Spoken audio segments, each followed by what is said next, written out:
Os semáforos ainda piscavam quando Arão Silva caiu no pavimento. Ambos os joelhos, ambas as palmas das mãos encontraram o chão. Um suspiro escapou de seu peito antes que pudesse articular uma única palavra. Sua filha de 6 anos estava na calçada, segurando um coelho de pelúcia com tanta força que parecia que ia se desfazer. A oficial de polícia que o estava imobilizando no chão não sabia seu nome. Ela não sabia em que rua ele morava, qual era sua profissão ou por que suas mãos tremiam. Ela só sabia de algumas descrições: casaco escuro, compleição média, e a Arão se encaixava perfeitamente. Ninguém ouviu, ninguém perguntou, e ninguém sabia o que estava prestes a acontecer. O que você faria se a pessoa que o humilhou precisasse de você para salvar sua vida? A noite começou como a maioria das noites de Arão Silva, silenciosamente, sem cerimônia, mas cheia de propósito. Ele havia saído do trabalho às 6 da manhã de seu último serviço. Era um concerto de eletrodomésticos na área de Millfield, 2 geladeiras com problemas e um forno de micro-ondas com fiação defeituosa, um diagnóstico que levou mais 3 horas. Ele carregou as ferramentas na caçamba de sua caminhonete, verificou o telefone e viu uma mensagem de sua vizinha, Rita Paulson, dizendo que Bruna havia jantado e estava bem. Ele soltou um suspiro de alívio, saiu da entrada e seguiu em frente. Arão tinha 27 anos e havia criado Bruna sozinho desde que ela tinha 3. Ele administrava sua própria pequena empresa, nada chamativo, apenas um nome em um cartão de visitas e uma crescente lista de clientes fiéis que confiavam em seu trabalho e em sua palavra. Na maioria dos dias, ele usava aquele casaco escuro porque tinha bolsos profundos e não acumulava graxa. Ele pensava nas contas, em pegar a filha na escola e se o telhado de sua casa aguentaria o inverno. Ele estava a 2 quadras de casa quando o carro da polícia parou atrás dele. Ele presumiu que era rotina, uma rápida verificação, talvez uma lanterna quebrada. Ele encostou sem hesitar, abaixou a janela e colocou as 2 mãos no volante como seu pai havia ensinado, com a gravidade de um homem que aprendeu a lição da maneira mais difícil. Nunca dê a alguém um motivo para temê-lo. Mas então mais 2 carros de patrulha chegaram, luzes piscando de ambas as direções. Uma voz no megafone o instruiu a sair do veículo lentamente, as mãos visíveis. Ele saiu. Assim que saiu da porta, a oficial Diana Santos, 34 anos, 9 anos de experiência na força, rapidamente interveio. Ela não era imprudente, mas era decisiva, e em sua mente, decisão e cautela eram frequentemente a mesma coisa quando a situação exigia velocidade. Cerca de 40 minutos antes, a menos de 1 quilômetro de distância, houve um assalto a uma residência. O suspeito foi descrito como um homem entre 20 e 30 anos, compleição média, usando um casaco escuro e dirigindo uma caminhonete. Arão Silva se encaixava em todos os pontos da descrição, a ponto de Santos sentir isso em seu peito no momento em que o viu virar na rua Meridiano. Ela deu ordens. Ele obedeceu, mas não rápido o suficiente. Em sua avaliação, ou talvez pela maneira como ele virou a cabeça para a calçada, para a pequena figura parada nos degraus de Rita Paulson, um coelho de pelúcia pendurado no braço. Era Bruna, e foi então que Arão disse suavemente: "Minha filha está assistindo." Mas isso não mudou nada. Santos avançou, o imobilizou no chão e o algemou em segundos. Procedimento padrão, eficiente, livro, sob as luzes de 4 conjuntos de luzes piscando e todo o bairro observando das portas e varandas. Arão Silva estava de bruços no asfalto enquanto Bruna Silva estava a 6 metros de distância e começou a chorar. Era o tipo de choro que não vinha apenas do medo. Era o tipo de choro que vinha da incompreensão e da sensação tácita de que algo terrivelmente injusto acabara de acontecer. Ela apertou seu coelho. Ela o chamou uma vez. Ele não conseguiu alcançá-la. "Tem um álibi." Arão disse calmamente, decisivamente, sua bochecha ainda pressionada contra o chão. "Eu estava trabalhando. Tenho a fatura no meu telefone. Tenho os números de telefone dos clientes. Eu estava consertando geladeiras e um problema de fiação de micro-ondas para alguém na rua Halverson. 31. Ligue para eles agora, por favor." O policial Marcos Dias, parceiro de Santos, estava a alguns passos de distância. Ele era mais jovem, mais quieto, e se havia alguma dúvida, ele a mantinha em segredo também. Ele aprendeu cedo em sua carreira que expressar incerteza no campo raramente ajudava. Você coleta informações, você as processa e você as resolve mais tarde. Essa era a lógica do trabalho. Santos olhou para Dias. Dias olhou para a caminhonete. Havia de fato uma caixa de ferramentas na caçamba, grande, profissional, cara. Mas os suspeitos já haviam usado adereços mais estranhos. Ela já tinha visto isso antes. Descrições de trabalho usadas como álibis, rostos inocentes usados para desviar a atenção. Senhor, o senhor terá a oportunidade de fornecer essa informação na delegacia, disse Santos. Agora, preciso de sua cooperação. Estou cooperando, disse Arão. Sem raiva, sem arrogância. Decisivo. Santos reconheceria mais tarde que se lembraria da exatidão em sua voz calma. Mas naquele momento, isso não mudou seus cálculos. A descrição batia, o tempo batia, o local batia. 40 minutos, 1 quilômetro e um casaco escuro. Esses números batiam, e era isso que o trabalho exigia. Naquele momento, Bruna havia começado a se mover em direção aos oficiais. A mão de Rita Paulson estava em seu ombro. Suavemente, mas com firmeza, ela esticou o pescoço na direção do pai e chamou novamente. E desta vez, Arão virou a cabeça o suficiente para ver o rosto da filha na luz bruxuleante. Está tudo bem, querida, disse ele. Sua voz permaneceu firme. Voltarei para casa em breve. Fique com a senhora Paulson. Mas por quê? Está tudo bem.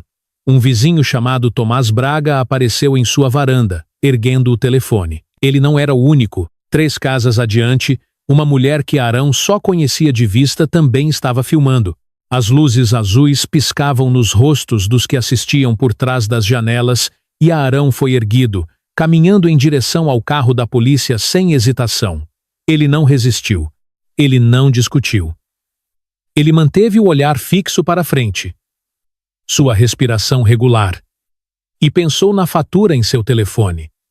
Nos nomes dos clientes e no fato de que era tão simples e verificável. Se alguém estivesse disposto a olhar dentro do carro de patrulha, o rádio de Santos chiou. Havia uma atualização incompleta. O suspeito do roubo poderia ter fugido a pé, para o leste. Ela tomou nota disso. Ela continuou a dirigir. Dias não disse nada por 2 quadras. Então, baixinho, quase para si mesmo, ele disse que havia tirado as ferramentas da caminhonete. Muitas pessoas mantêm ferramentas em suas caminhonetes, disse Santos. Dias assentiu. Ele não disse mais nada, mas pensou em como Arão havia mencionado um endereço específico, um cliente específico, um serviço específico, detalhes que, em sua experiência, mentirosos raramente forneciam sem serem questionados. Ele arquivou esse pensamento em um pequeno canto, cuidadosamente, e o manteve lá. Enquanto Arão estava sendo escoltado, seu telefone tocou. Ele não podia atender. Suas mãos estavam algemadas atrás das costas e o telefone estava no banco da frente, onde havia sido colocado com sua carteira e chaves. Mas a tela ainda estava visível de onde ele estava sentado e ele podia ver o nome de Caio Marinho, seu cliente, o homem que o vira reconectar 2 elementos de aquecimento soltos e rastrear um fio terra defeituoso através do oco da parede. Naquela tarde, Caio Marinho ligou porque o forno de micro-ondas que Arão havia consertado começou a dar um novo erro. Uma ligação de acompanhamento de um cliente satisfeito. Nada mais, nada menos. Mas Arão não podia atender e ninguém no banco da frente pegou o telefone. Santos tinha visto. A tela acendeu por um momento e ela olhou para ela como se estivesse olhando para algo não diretamente relacionado a ela. Marinho C. Ela tomou nota, colocou de lado e continuou a observar a estrada. Haveria tempo na delegacia para verificar informações. A verificação aconteceu lá, não na beira da estrada às 7h15 da noite. As coisas aconteciam em uma sequência, e essa sequência existia por razões. Ela disse isso a si mesma e era verdade, e ela continuou a dirigir. O que Santos não podia saber era que Caio Marinho tinha um filho que havia sido internado no hospital várias vezes naquela primavera e que às 8 daquela noite ele estaria no hospital novamente e ficaria incomunicável até a tarde seguinte. A oportunidade de facilmente confirmar a informação se fecharia mais rápido do que qualquer um poderia prever. Se Aaron soubesse disso, ele teria dito: "Por favor, ligue para ele agora." Mas ele só podia sentar no banco de trás do carro da polícia e esperar. Enquanto isso, Bruna sentava na mesa da cozinha de Rita Paulson, suas mãos envolvendo uma caneca quente de cacau que ela não estava bebendo. Ela não estava mais chorando. Ela estava pensando com a cuidadosa, deliberada concentração que as crianças usam quando estão juntando as peças para formar uma imagem. A polícia cometeu um erro? Ela perguntou a Rita. Rita sentava em frente a ela. Ela era uma professora aposentada, uma pessoa paciente, e havia observado toda a cena da varanda com uma sensação de peso que estava fazendo o possível para não mostrar. Às vezes as pessoas cometem erros, ela disse com cautela, e então os consertam. Bruna virou a coisa de cabeça para baixo. Ela olhou para seu coelho. "Meu pai não comete erros", ela disse, "não de propósito." "Eu sei disso", disse Rita. "Então eles deveriam mandá-lo para casa", disse Bruna. Rita serviu mais cacau. Ela não disse mais nada, mas pensou em Aaron, em como ele falou com os oficiais, suas mãos imóveis e sua voz constante. E ela pensou no preço que um homem pagava para manter essa compostura, quando tudo dentro dele devia estar gritando. A delegacia de polícia do condado de Millfield era um edifício de 2 andares, com um leve cheiro de cera de chão, café velho e um fedor particular de uma instalação que havia se impregnado nas paredes ao longo das décadas. Aaron havia estado lá apenas uma vez antes, anos atrás, para registrar o roubo de um gerador. Ele não esperava voltar algemado. O processamento foi rápido. Impressões digitais, fotos, pertences pessoais em um saco plástico transparente. O sistema não era pessoal. Esse era o ponto. Ele foi levado para uma sala de interrogatório e lá ficou por 11 minutos antes que o detetive Rui Dantas entrasse, um homem com 17 anos de experiência e a habilidade particular de sentir a atmosfera antes de dizer qualquer coisa. Ele se sentou e passou um tempo sem fazer nada. Aaron sentou-se com os braços cruzados sobre a mesa e esperou. "Conte-me sobre seu dia", disse Dantas. Aaron contou a ele, não um resumo, toda a história. Pegar Bruna na aula de reforço pela manhã, o trabalho das 4 da tarde do outro lado da cidade, o trabalho na rua Halverson, Caio Marinho, a geladeira, o problema de terra do micro-ondas, o concerto que durou até 6h45, uma fatura no aplicativo de notas de seu telefone, o registro de chamadas com 3 trocas naquela tarde, o orçamento de serviço em seu e-mail. Dantas, ele ouviu. Ele anotou tudo. Ele não o interrompeu. "Você sabe por que está aqui?", disse Dantas quando Aaron terminou. "Eu sei o que me foi dito", disse Aaron. "Eu não sou o suspeito, eu apenas me encaixo na descrição. Há uma diferença." A expressão de Dantas mudou. Era o pequeno ajuste de um homem que estava atualizando seu modelo mental. "Vamos verificar o que você disse", ele disse. "Tenho uma filha de 6 anos esperando na casa da minha vizinha. Ela me viu sendo levado no carro da polícia esta noite. Cada minuto importa. Não para mim, mas para ela." Dantas anotou algo. No corredor, Santos estava tendo uma breve troca com o tenente Paulo Sepúlveda, um homem pequeno, cuidadoso e que falava em frases curtas. Ele havia recebido o boletim atualizado pelo rádio sobre a possibilidade de o verdadeiro suspeito estar fugindo para o leste.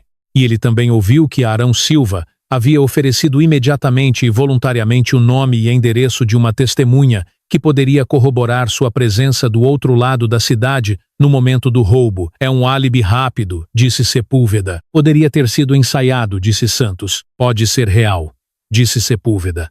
Ela não respondeu. O que Aaron não disse, o que ele não se permitiu dizer, era que ele estava com medo. Não por si mesmo. Ele havia enterrado sua esposa quando Bruna tinha 2 anos e meio, trabalhou em turnos duplos por 1 ano depois disso, construiu uma vida estável do nada. Uma noite na cadeia era assustadora, mas não era algo que o quebraria. O que o assustava era a imagem que ele não conseguia parar de ver. Bruna no pavimento, apertando seu coelho de pelúcia, olhando para ele de bruços no chão, diante de todo o pequeno mundo deles. Ele sentou na sala, respirando fundo, e pensou em como explicaria isso a ela. No corredor, Marcos Dias estava revisando suas anotações. Ele havia registrado o endereço que Arão havia mencionado, Rua Halverson. Em outra linha, ferramentas na caminhonete não solicitadas, ele olhou para as 4 palavras por um longo tempo. Então, ele foi procurar alguém com acesso a imagens de câmeras de segurança do bairro.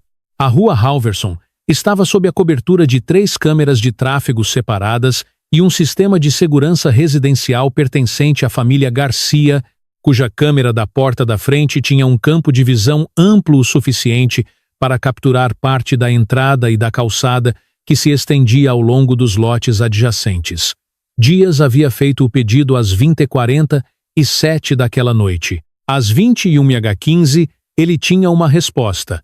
A caminhonete de Arão Silva apareceu nas câmeras da família Garcia às 16h03, entrando na entrada da Rua Halverson, 31. O carimbo de data, hora, era claro. O veículo apareceu novamente às 18h20, saindo. O roubo havia acontecido às 19h11. Uma rua adiante. A matemática era simples, mas não batia. Dias levou a filmagem para Dantas, que por sua vez a levou para Sepúlveda, que a assistiu por cerca de 10 segundos e depois disse: "Traga Santos." A conversa no escritório de Sepúlveda foi curta e profissionalmente tensa. Santos se levantou. Sepúlveda colocou o gravador de vídeo que ainda estava sobre a mesa entre eles. Ele apontou para o carimbo de data. Ora, ela olhou para isso. Ela ficou em silêncio por um momento.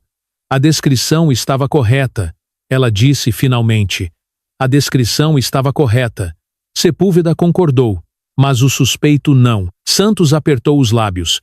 9 anos de estar certo criaram uma certa confiança, nem sempre distinguível da certeza absoluta. Ela havia lido a situação corretamente. Ela acreditava ter reagido aos sinais certos corretamente.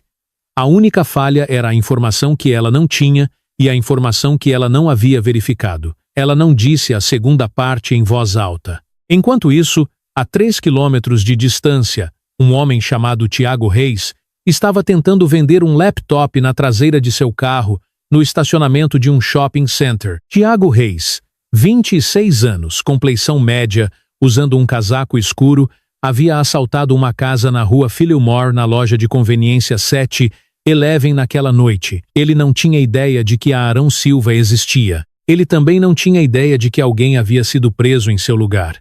Depois de ser fichado, ele sentou na sala de interrogatório e falou cuidadosamente sobre a filha que tanto queria voltar para casa. De volta à delegacia, Dantas entrou na sala de interrogatório e colocou uma xícara de café na mesa. Ele sentou-se em frente a Arão. Ele revisou o relatório da filmagem e então olhou para Arão. E Arão leu algo em seu rosto que ele esperava desde o momento em que as algemas foram colocadas. Encontramos filmagens de câmeras do seu veículo no canteiro de obras durante o período em questão, disse Dantas. A Arão não disse nada. Ele segurou a xícara de café com as 2 mãos. Não é uma confirmação definitiva, continuou Dantas, mas muda significativamente a situação. Estamos continuando a verificar. Eu lhe disse a situação desde que cheguei aqui, disse a Arão. Dantas olhou para a mesa. Eu sei, ele disse.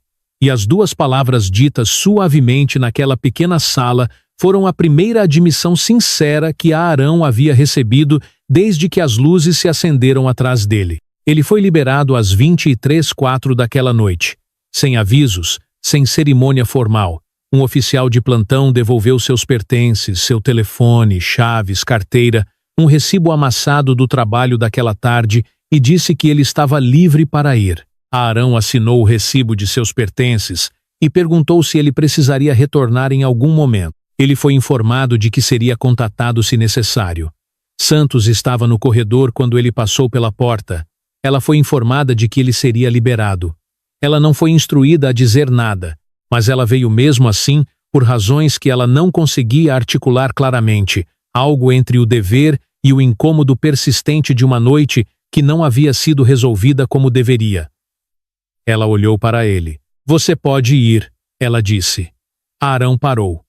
Ele não a olhou com hostilidade, nem com a fria satisfação de um homem que havia provado estar certo. Ele a olhou como se olha para uma porta fechada, considerando se valia a pena abri-la. Minha filha, ele disse. Ela ainda está com minha vizinha? Podemos ter alguém ligando antes.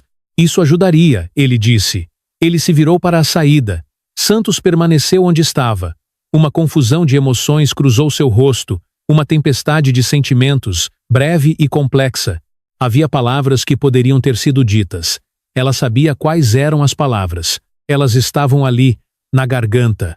Ela podia senti-las, mas ela não as disse. A Arão Silva saiu do departamento de polícia de Millfield às 20h04. Ele não olhou para trás. O ar lá fora estava fresco e cheirava a chuva que havia caído enquanto ele estava lá dentro. Ele ficou nos degraus por um momento, olhando para o céu que não via há quase 4 horas. Ele pensou em Dias, o homem mais quieto, que havia tirado um tempo para procurar a filmagem da câmera sem que ele pedisse. Ele ligou para Rita Paulson do estacionamento. Ela atendeu no primeiro toque. Ela está dormindo, Rita disse a ele. Ela não quis largar o coelho. Fiquei com ela até ela adormecer. Obrigado, disse Arão. Sua voz estava embargada, constante e cuidadosa, e então se suavizou. Obrigado, Rita. Ele dirigiu para casa por ruas quase vazias, a cidade se instalando na quietude do final da noite. Ele pensou no rosto de Santos no corredor, algo que havia passado por ele e depois desaparecido. Sua natureza não era de temperamento rápido. Ao longo dos anos, ele havia aprendido a distinguir entre a raiva que destruía e a raiva que clareava. E ele havia aprendido a esperar antes de decidir que tipo de raiva ele estava sentindo. Naquela noite, a caminho de casa, ele decidiu que nenhuma das duas estava certa. Ele estacionou na garagem. Ele sentou no carro por um momento, respirando fundo antes de entrar e verificar se Bruna estava dormindo profundamente em sua cama, com o coelho de pelúcia enfiado debaixo do queixo, e ele ficou na porta de seu quarto por um longo tempo antes de finalmente ir para a cama. Bruna acordou antes das 6. Ela o encontrou na cozinha e foi direto até ele. Sem preâmbulo, sem saudações, ela envolveu os braços em sua cintura, como sempre, como se tivesse esperado a noite toda para fazer isso. Ele a levantou para a bancada da cozinha e a segurou por um longo momento, e nenhum dos dois disse nada. Então ela se inclinou para trás e o olhou com a seriedade particular que as crianças de 6 anos reservam para perguntas sérias. Fiz algo errado? Ela perguntou. Não, ele disse. Então, por que eles me levaram? A Arão havia ensaiado essa resposta desde a noite anterior na cela, na caminhonete, nas horas meio acordado antes do amanhecer. Ele queria ser honesto sem assustá-la. Ele queria explicar a injustiça, sem fazer com que ela sentisse que o mundo era inseguro. Às vezes ele disse, as pessoas cometem erros e pensam que estão certas quando não estão. E porque elas têm poder, porque elas têm um trabalho que lhes dá poder, esse erro terá uma consequência maior do que teria para qualquer outra pessoa. Bruna pensou nisso. Como quando eu achei que o Jorge pegou minha canetinha, mas ela estava na minha mochila o tempo todo. É quase isso, disse Arão. Apenas com consequências mais pesadas. Eles pediram desculpas? Ele olhou nos olhos dela. Não, ele disse. Provavelmente nunca pedirão. Mas tudo bem. Não está tudo bem. Disse Bruna com a certeza de uma criança que ainda não diferencia entre o que é verdade e o que é aceitável. Arão quase sorriu. Você está certa, ele disse. Não está tudo bem, mas nem sempre recebemos um pedido de desculpas, e ainda temos que decidir como agir. Como você decide? Ela perguntou. Você pensa em que tipo de pessoa você quer ser? Ele disse. Em vez do que aconteceu com você, ela não entendeu tudo. Ela tinha 6 anos, mas ela guardou isso como as crianças guardam coisas que não entendem para usar mais tarde. Para mais tarde, quando o mundo preencher as lacunas ao redor das palavras e lhes dar algum significado, naquela manhã, a Arão apresentou um relatório formal ao escritório de revisão do departamento. Não porque ele antecipasse consequências, ele entendia os mecanismos das instituições, mas porque o registro precisava ser mantido. Ele o apresentou de forma clara, sem floreios, e voltou ao trabalho. Ele não tinha ideia do que o esperava. 48 horas depois que Arão Silva silenciosamente deixou o departamento de polícia de Millfield, a oficial Diana Santos estava em um turno duplo. O incidente que levou à prisão de Arão não foi causado apenas por Santos. A descrição do suspeito foi despachada e 3 oficiais diferentes chegaram ao mesmo bairro ao mesmo tempo. Mas a filmagem mostrou o carro de patrulha dela chegando primeiro. Ela era a responsável pelo erro. Mesmo que o erro fosse estrutural, Tiago Reis ainda não havia sido preso. Santos havia pego o turno extra, em parte porque precisava de uma distração e em parte porque ela era o tipo de pessoa que processava a culpa mantendo-se em movimento. Na segunda noite desse turno duplo, ela recebeu uma chamada sobre uma perturbação relatada em uma instalação de armazenamento comercial na parte oeste de Millfield. Uma instalação de unidades de andar único anexadas, paredes de metal corrugado, uma entrada e uma saída. Um funcionário noturno recebeu a ligação sobre barulho de um inquilino vizinho. Santos atendeu a chamada. Não foi sinalizada como de alto risco. Tudo o que o trabalho lhe havia ensinado era: vá, avalie, determine se está tudo bem ou chame reforços. Ela chegou às 9h30. O interior estava quase escuro. Uma luz na entrada, outra no meio do corredor central. Santos se moveu pela primeira linha de unidades com uma lanterna na mão. Todas as unidades apagadas, tudo quieto. Na segunda linha, uma unidade perto do final da fila tinha a porta travada com um cadeado. Ela se anunciou e contornou a borda da porta. Tiago Reis estava lá dentro. Ele havia dormido na unidade por 2 noites, usando-a como ponto de preparação para seu próximo golpe. Ele tinha um saco de dormir, um saco de comida e uma mochila que mais tarde foi descoberta conter itens de 4 assaltos residenciais separados em 2 condados. Ele entrou em pânico, ele correu, mas Santos bloqueou sua saída. Ele se virou, e no espaço apertado do corredor, a situação rapidamente se tornou confusa. Ela deu ordens. Ele obedeceu por um instante, então se lançou em direção ao espaço entre ela e a parede. Ela se moveu para bloqueá-lo. Ele empurrou com força, e ela bateu no quadril de uma van de entrega, que estava estacionada, bloqueando quase toda a passagem. A batida não foi certa. O ângulo não foi certo, a velocidade não foi certa.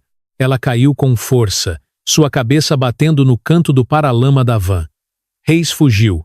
Ele correu por 15 passos antes de tropeçar em um pedaço irregular de concreto no escuro. Ele caiu e ficou imóvel, provavelmente mais em choque do que ferido. Santos não conseguiu se levantar. Ela estava quase inconsciente, mas sua perna esquerda estava torcida na queda, e o golpe na cabeça havia tirado algo dela que ela não conseguia nomear imediatamente. Havia sangue, lento mas claro, de um corte em sua orelha. Ela pegou o rádio e percebeu que ele havia escorregado para fora de seu alcance quando ela caiu.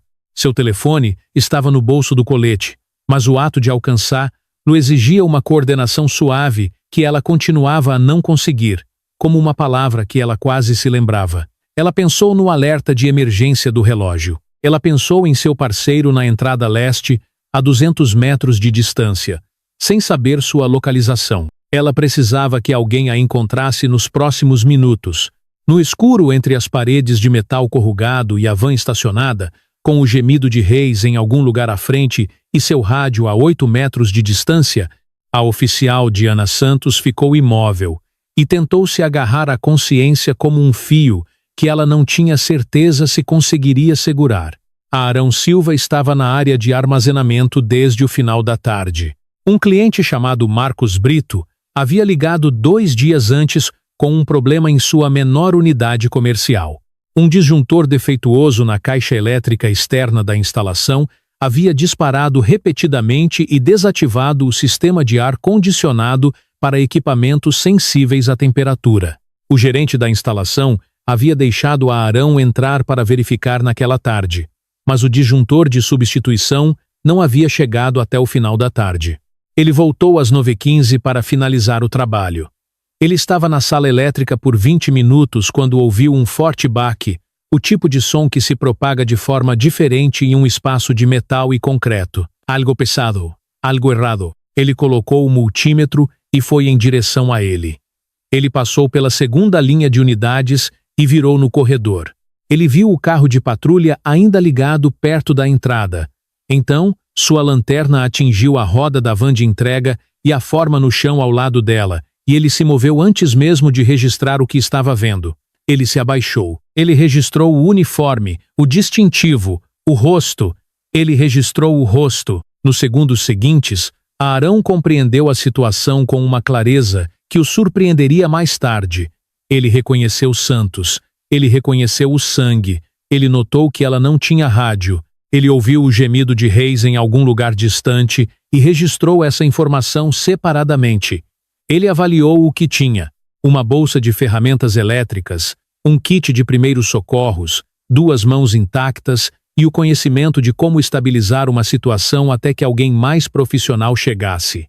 O reconhecimento do rosto de Santos o atingiu. Imagens vieram em um flash.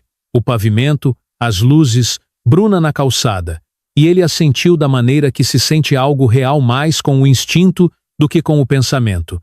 E então ele as deixou ir.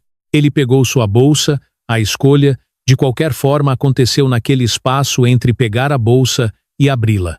Um lampejo, não de memória, mas apenas o eco de uma memória. A sensação do asfalto sob suas palmas, o peso do joelho de alguém em suas costas, o choro de Bruna ao longe porque ele havia se virado.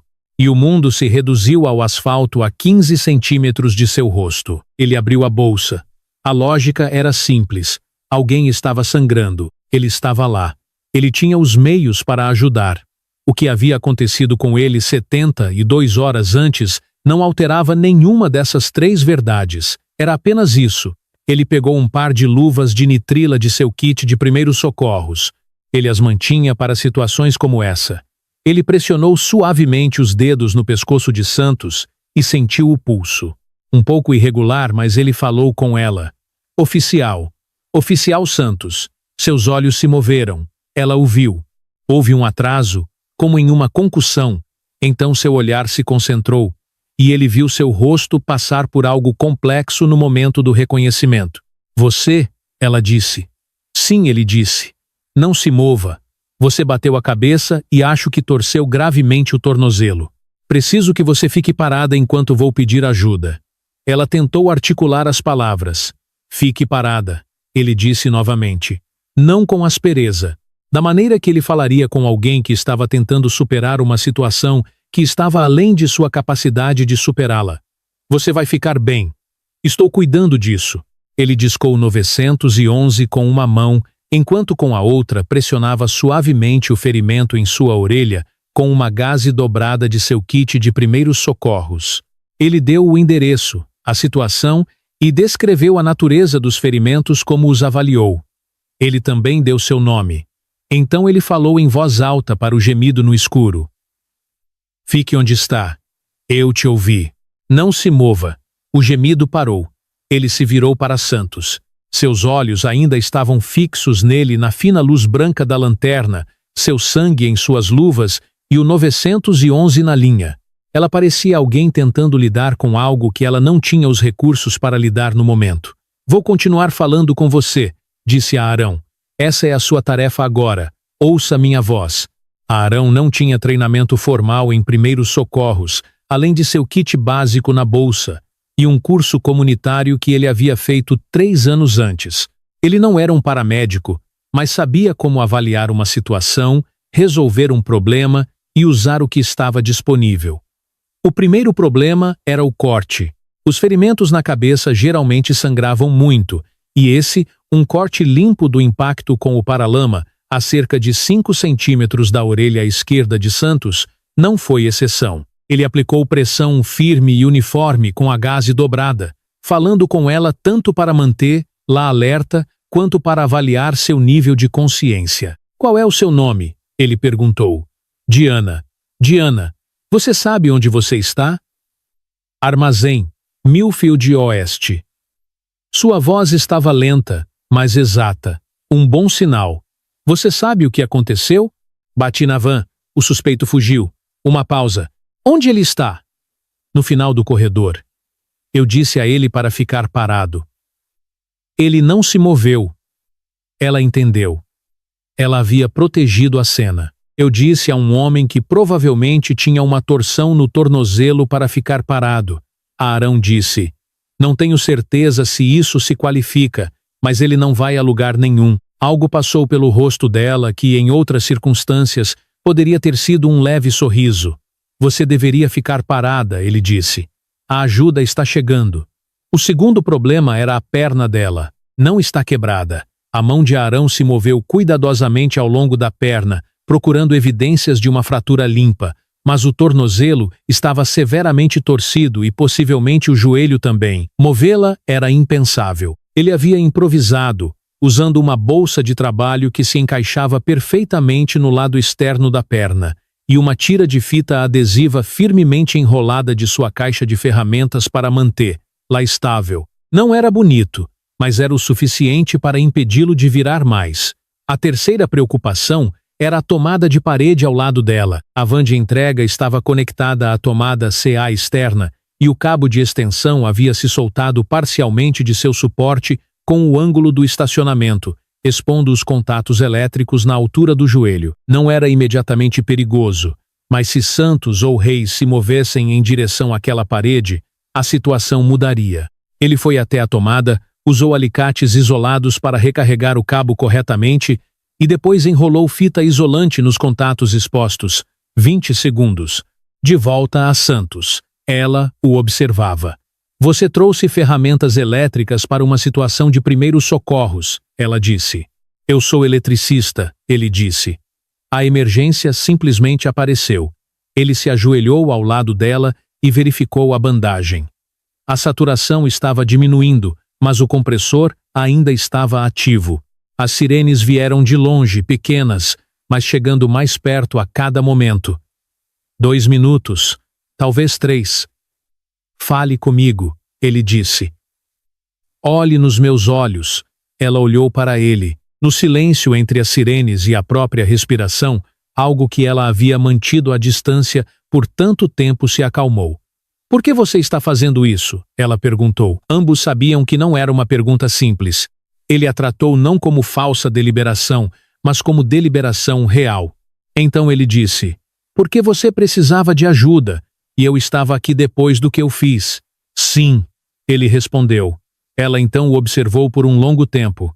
As sirenes estavam mais próximas, tão próximas que não havia como confundi-las. Eu julguei você mal, ela disse. Uma voz pequena e direta. Não um pedido de desculpas ensaiado, mas a admissão despojada de alguém que não precisava mais justificar sua posição. Arão continuou a pressionar a gaze. Eu sei, ele disse simplesmente.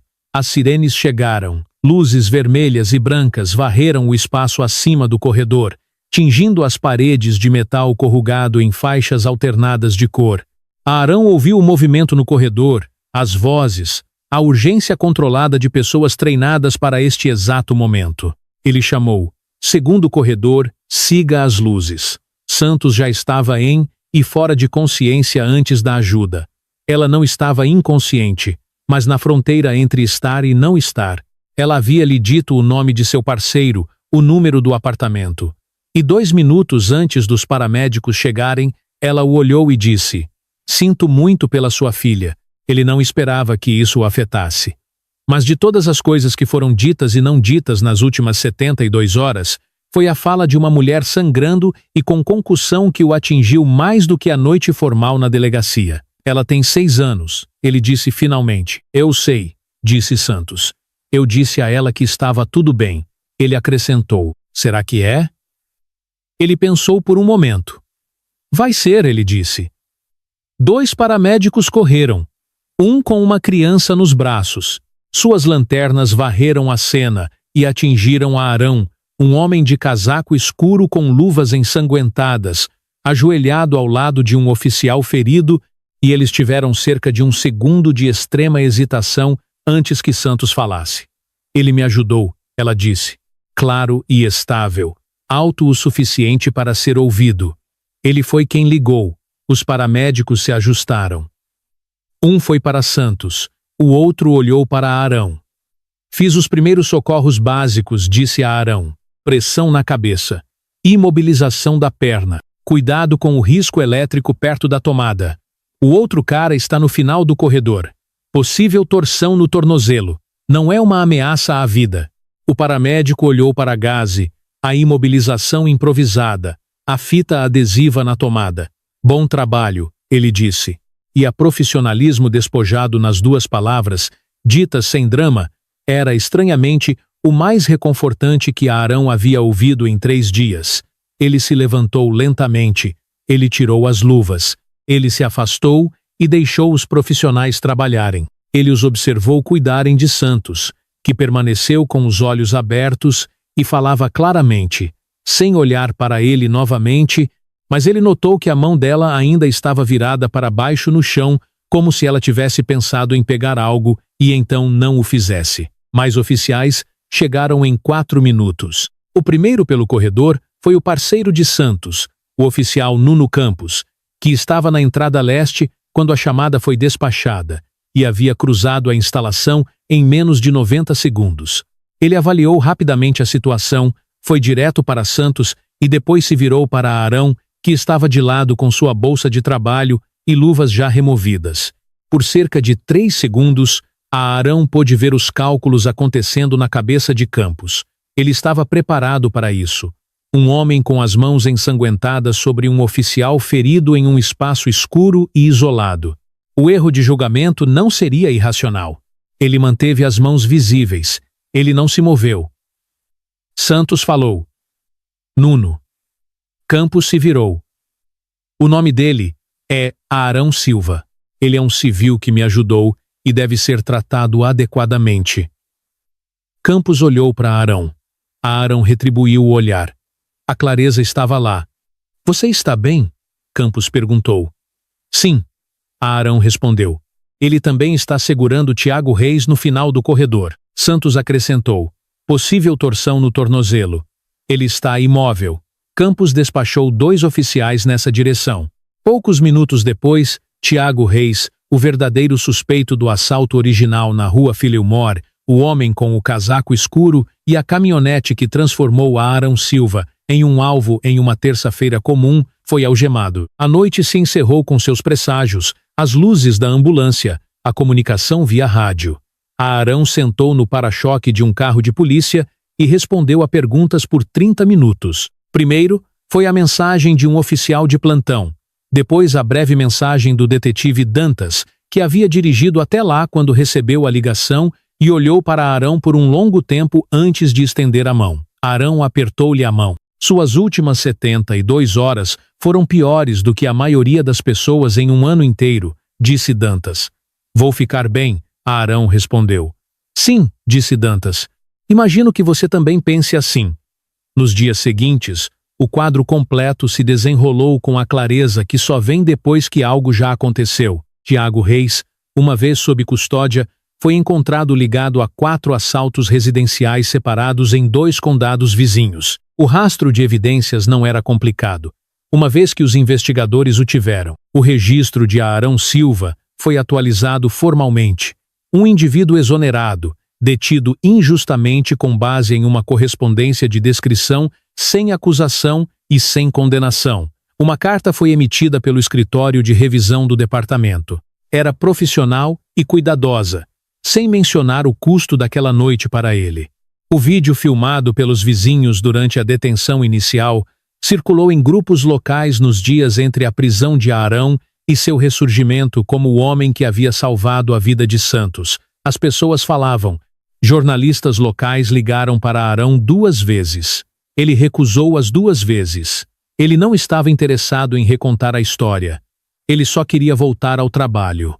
Santos foi tratada no Hospital Geral de Millfield por uma concussão, 4 pontos na orelha e uma grave entorse no joelho. Durante sua licença de 11 dias, ela apresentou um relatório detalhado à revisão interna do departamento, incluindo o incidente original de terça-feira à noite, a correspondência da descrição e a decisão de continuar a investigação sem evidências corroborativas imediatas. Ela não minimizou nada. Ela mesma o escreveu. Nas primeiras horas da manhã de seu 2º dia em casa, quando a casa estava silenciosa e nada a separava da verdade além do papel branco na tela, O tenente Sepúlveda leu e chamou de direto. Ele também comentou que a ferramenta intuitiva de dias de ferramentas desnecessariamente na caminhonete era a atenção certa e que o sistema havia confiado em uma pessoa para reconhecer o que deveria ter sido projetado para detectar. Santos dirigiu até a casa de Arão na manhã de quinta-feira, 11 dias após o incidente no armazém. Ela estava de folga, mas tinha permissão para dirigir. Ela estava à paisana. Ela não ligou antes. Ela considerou ligar antes, mas decidiu que era o tipo de coisa que tinha que ser feita pessoalmente e sem preparação, senão encontraria uma razão para não fazê-lo. Ela bateu na porta. Arão abriu. Ele estava com seu uniforme de trabalho e parecia não esperar visitas. Ele a olhou por um momento. Oficial Santos, ele disse. Diana. Ela disse. Apenas Diana se puder. Ele se afastou da porta. Ela entrou. Eles se sentaram na cozinha. Ele fez café, sem que ela perguntasse. Ela o observou fazer isso da maneira que se observa pequenos rituais quando se tenta encontrar uma maneira de iniciar uma conversa difícil. Eu queria vir pessoalmente, ela disse. Tudo bem, ele disse. Devo a você um pedido de desculpas. 2, na verdade. Ela colocou as mãos sobre a mesa. 1 pelo incidente daquela noite. Eu tomei uma decisão com base em informações incompletas e não parei para verificar. E as consequências disso, o que sua filha viu, o que aconteceu com você. E o outro erro é que eu não disse nada quando você foi liberado. Eu deveria ter dito. Eu sabia que deveria ter dito, mas não disse. Arão colocou uma xícara na frente dela e sentou-se em frente. Eu queria dizer que a descrição estava correta. Ela continuou. Não para justificar o que aconteceu, mas porque é verdade. Eu vi as informações corretas, mas tomei a decisão errada. Informações corretas não significam a decisão correta. Eu tenho pensado nessa diferença. Essa diferença é importante, ele disse. Sim. E eu não pensei direito sobre isso na hora, nem depois que você foi liberado. Ela fez uma pausa. Sua filha, ela está bem? Ele olhou para sua xícara de café. Ela está melhor. Ela ainda pergunta às vezes, sobre justiça, sobre o que as pessoas deveriam fazer quando cometem erros. Santos olhou para a mesa. O que você vai dizer a ela? Ela perguntou.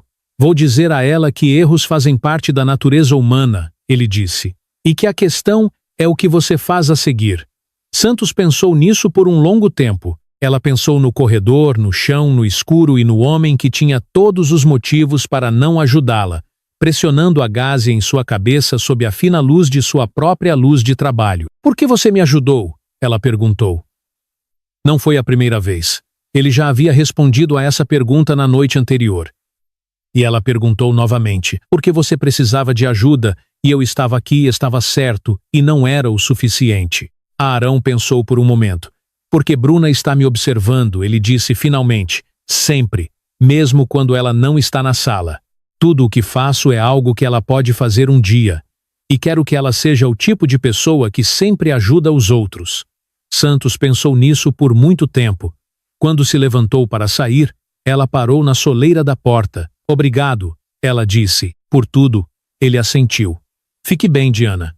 Ela foi até seu carro. Aquela manhã era comum. Fresca, sem brilho, cheia de luz. Um vizinho passeando com o cachorro pelo bairro. Comum da maneira que às vezes o comum é a única linguagem que resta. A história circulou pela comunidade da maneira que essas coisas costumam fazer, não sem problemas, não sem atrito. Alguns se concentraram na prisão, na velocidade da prisão, na descrição da aparência como a única causa e na falta de um pedido de desculpas. Outros se concentraram no resgate e no significado de que o homem algemado em sua própria rua havia se virado e feito o que ninguém mais poderia ter feito. Alguns tentaram apreender as duas coisas ao mesmo tempo e acharam isso mais difícil do que o esperado. Um jornalista escreveu um artigo para o jornal local, factualmente preciso, cuidadosamente deliberado em sua análise. A história não foi simplificada em uma parábola, o que Arão apreciou quando a leu. Ele não disse nada publicamente. Ele não compareceu à reunião da comunidade que foi convocada para abordar os dois incidentes. Ele enviou uma declaração por escrito através do canal de revisão do departamento e deixou por isso mesmo. Na região, ocorreram conversas entre vizinhos, entre moradores e os oficiais de ligação da delegacia sobre a distância entre a aparência descritiva, tratada como evidência corroborativa, e a investigação real. O hábito de Dias de anotar coisas não solicitadas tornou-se um pequeno exemplo da atenção cuidadosa que poderia mudar o resultado em algumas dessas conversas. Ele se sentia desconfortável em ser reconhecido. Ele manteve seus hábitos de anotação.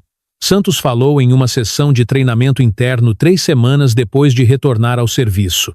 Ela falou sobre a noite da prisão, o viés de confirmação, a pressão da velocidade, a diferença entre coletar informações e confiar em um único dado. Ela usou a frase: "A descrição estava correta, a identificação, não." Ela disse isso 2 vezes. Ela queria que a distinção fosse cravada. A Arão recebeu 7 novas referências de clientes durante esse tempo.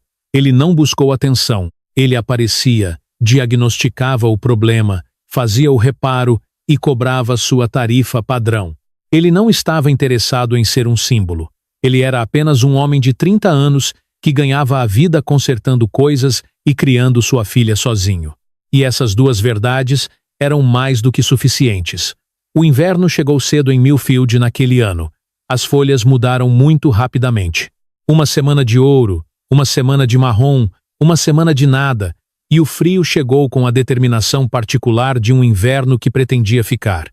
Arão pegou o casaco mais grosso de Bruna do armário do corredor, substituiu a vedação da porta da frente e fez uma anotação mental para a manutenção do forno antes de dezembro. Essas eram as coisas em que se pensava. Essas eram as coisas que davam forma à vida. Bruna não perguntava sobre a polícia há algumas semanas. Ela havia voltado para a escola, para seus amigos, para o mundo envolvente e pequeno da primeira série, processando silenciosamente as coisas à sua maneira. Arão observou por sinais de medo, hesitação à vista de um uniforme, ou um mal-estar com o bairro. Ele não viu nada. Ela era como sua mãe nesse aspecto, resistente de maneiras quase invisíveis, até que você perceba. Em novembro, um programa comunitário de jovens fez parceria com vários artesãos locais para oferecer oficinas depois da escola sobre reparos domésticos básicos. Arão foi convidado a dar a aula sobre segurança elétrica. Ele aceitou. 12 crianças de 8 a 12 anos sentaram na quadra da escola e aprenderam a identificar tomadas seguras e inseguras. Elas entenderam a função de um disjuntor e por que nunca usar água em um incêndio elétrico.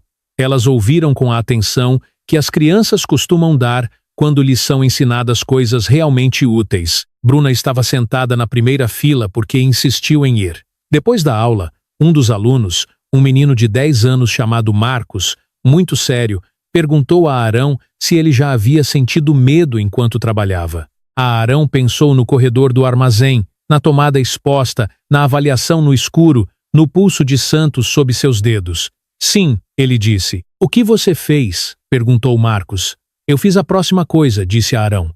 "Seja lá o que fosse a próxima coisa. Você não precisa fazer tudo. Você só precisa fazer a próxima coisa." Marcos anotou isso. Arão notou que Santos havia retornado ao serviço completo em dezembro.